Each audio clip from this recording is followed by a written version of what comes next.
कहते हैं गलतियां इंसान से ही होती हैं, लेकिन बिना सोच विचार के किया गया काम बेवकूफी होता है। अब इसे इतिहास की सबसे बड़ी गलती कहो या बेवकूफी, लेकिन इस गलती की वजह से 4 करोड़ से भी ज्यादा लोगों ने अपनी जान गंवा दी और इतनी मौतों का कारण बनी एक घरेलू चिड़िया। आखिर वो क्या कारण रहे जिससे घरेलू चिड़िया के कारण 4 करोड़ से भी ज्यादा लोगों को अपनी जान से हाथ धोना पड़ा? और आखिर इतिहास की वो सबसे भयानक गलती कौन सी थी, जानेंगे इस वीडियो में।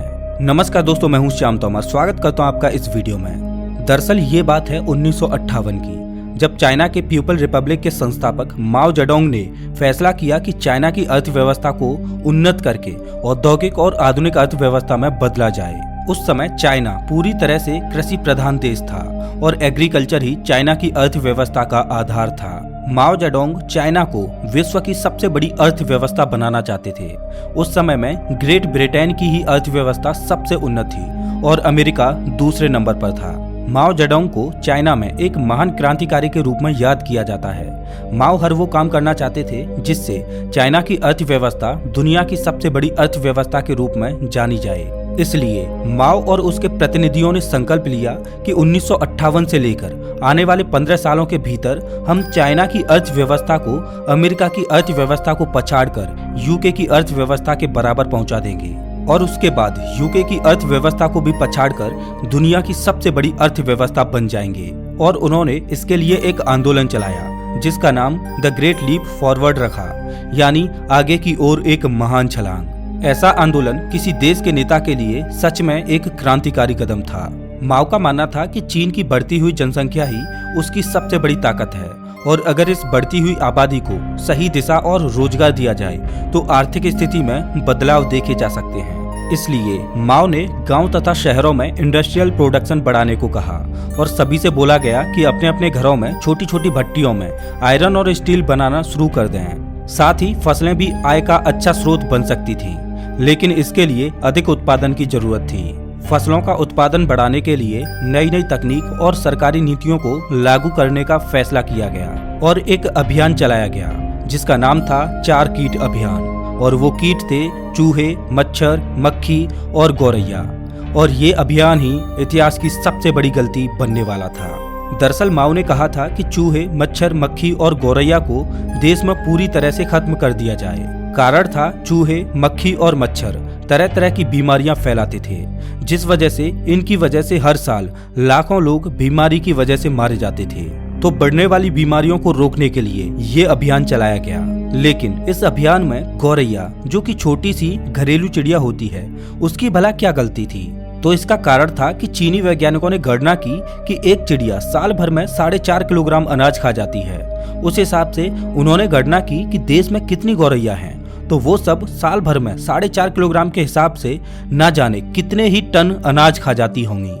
अगर गौरैया ही मार दी जाए तो ये सारा अनाज बर्बाद होने से बच जाएगा और ये बचा हुआ अनाज जनता के लिए भोजन की उपलब्धता बढ़ा देगा और बढ़े हुए उत्पादन को निर्यात करके अर्थव्यवस्था को बढ़ाया जा सकता है। इसलिए माओ का कहना था कि हमारा देश इन 4 जीवों के बिना भी रह सकता है, इसलिए इन चारों को खत्म कर दिया जाए। ये एक अभियान नहीं बल्कि एक युद्ध था उन चारों जीवों के खिलाफ, जिसमें 5 साल से बड़े बच्चों से लेकर सेना के जवान तक शामिल हुए। लोगों को मच्छर, मक्खी और चूहे मारने में इतना मजा नहीं आ रहा था जितना कि गौरैया को मारने में आ रहा था, क्योंकि गौरैया एक विजिबल टारगेट था जिसको आसानी से देखा जा सकता था। ग्रेट स्पैरो अभियान बड़े स्तर पर चल रहा था। चीनी लोगों ने गौरैया को मारने के लिए अलग अलग तरह की तरकीबें निकाली। जैसे वो ढोल और थाली बजाते हुए उनका पीछा करते थे। थाली और ढोल की आवाजों से ये मासूम चिड़िया डरकर जमीन पर नहीं उतरती थी और आसमान में ही लगातार उड़ती रहती। और जब वो थककर जमीन पर गिरती तो चाइनीज लोग भूखे भेड़ियों की तरह उन मासूम चिड़ियाओं पर टूट पड़ते। चीनी लोगों ने गौरैया के घोंसलों को उजाड़ दिया, उसके अंडों को फोड़ दिया, उनके छोटे छोटे बच्चों को मार दिया। स्कूल के बच्चों से लेकर बुजुर्गों तक, गांव से लेकर शहरों तक, आम इंसान से लेकर सेना के जवानों तक सब उस मासूम चिड़िया पर टूट पड़े। लोगों में मुहिम चल रही थी कि जो सबसे ज्यादा गौरैया को मारेगा उसको इनाम दिया जाएगा। स्कूलों में बच्चों को सबसे ज्यादा गौरैया मारने पर इनाम दिए जाते। चीनी लोग मरी हुई गौरैया की माला बनाकर पहनते। एक मासूम गौरैया के खिलाफ ये युद्ध इतने बड़े स्तर पर चला कि पहले ही दिन चीनी लोगों ने करीब 2 लाख से भी ज्यादा गौरैयाओं को मार गिराया।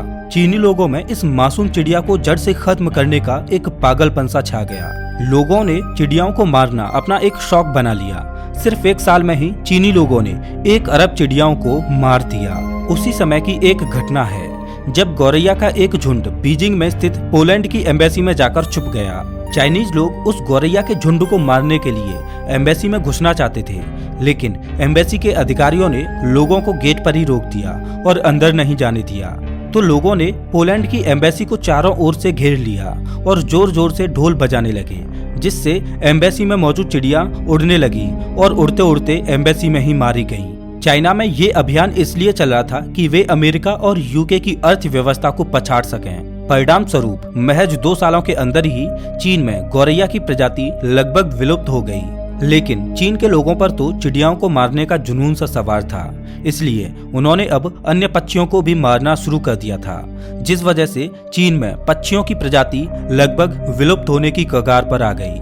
आखिरकार चाइना ने महज 2 सालों में ही इस अभियान को अंजाम दे दिया।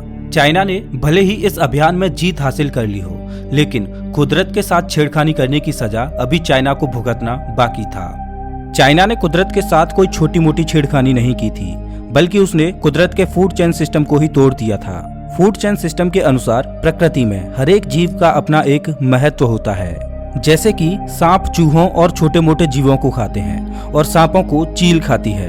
अगर प्रकृति में चील और सांपों को खाने वाले अन्य पक्षियों को खत्म कर दिया जाए तो प्रकृति में सांपों की मात्रा बढ़ जाएगी, और अगर प्रकृति में सांपों की प्रजाति को ही नष्ट कर दिया जाए तो प्रकृति में चूहों और अन्य जीवों की तादाद बेशुमार तरीके से बढ़ जाएगी, जो कि प्रकृति के संतुलन को ही बिगाड़ देगी। कहने का मतलब प्रकृति में से किसी एक प्रजाति के विलुप्त होने पर फूड चेन टूट जाएगी और प्रकृति का संतुलन बिगड़ जाएगा।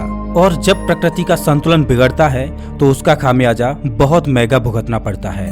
चाइना ने अपने देश में गौरैया और अन्य पक्षियों को तो खत्म करवा दिया, लेकिन किसी ने भी ये नहीं सोचा कि गौरैया और ऐसे ही अन्य पक्षी छोटे छोटे कीट पतंगों को खाते हैं जो फसलों को नष्ट कर देते हैं। अब क्या था, फूड चेन सिस्टम टूटने से चाइना में कीट पतंगों की तादाद बढ़ने लगी, जिससे फसलें खराब होने लगी। कीड़े मकोड़ों की तादाद में ऐसा उफान सा आया जो थमने का नाम ही नहीं ले रहा था, और इन कीट पतंगों में सबसे ज्यादा टिड्डियों की तादाद बढ़ी। टिड्डियों के दल झुंड के झुंड आते और हजारों हेक्टेयर में फैली फसलों को कुछ ही देर में खा जाते। टिड्डियों के दल रातों रात किसी गांव पर हमला करते और उस गांव की फसलों को उजाड़कर अगले गांव की ओर बढ़ने लगते। चाइनीज लोगों ने इस तरह के विनाश की कभी भी उम्मीद नहीं की होगी। टिड्डियों के दल करोड़ों की संख्या में एक साथ हमला करते और फसलों को चट कर जाते, और चाइनीज लोग खड़े के खड़े देखते रह जाते। चाइना के लोगों ने टिड्डियों का ऐसा प्रकोप इससे पहले कभी नहीं देखा था। कुदरत के साथ छेड़खानी करने की सजा कुदरत ने चाइनीज लोगों को इस कदर दी कि चाइना में अकाल की स्थिति पैदा हो गई। टिड्डियों और कीट पतंगों से बचने का कोई भी तरीका कारगर सिद्ध नहीं हो रहा था। आर्टिफिशियल तरीके से कीटनाशक दवाओं का छिड़काव करने से रही बची फसलें गलने लगीं। चीन को कुदरत की मार का खामियाजा इस कदर भुगतना पड़ा कि चीन में फसलों की पैदावार ही कम हो गई, और पैदावार इस कदर कम हुई कि चीन में भूखमरी फैल गई और जनता अन्न के लिए तरसने लगी।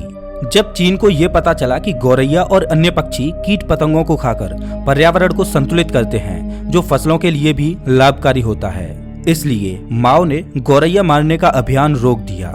लेकिन तब तक बहुत देर हो चुकी थी।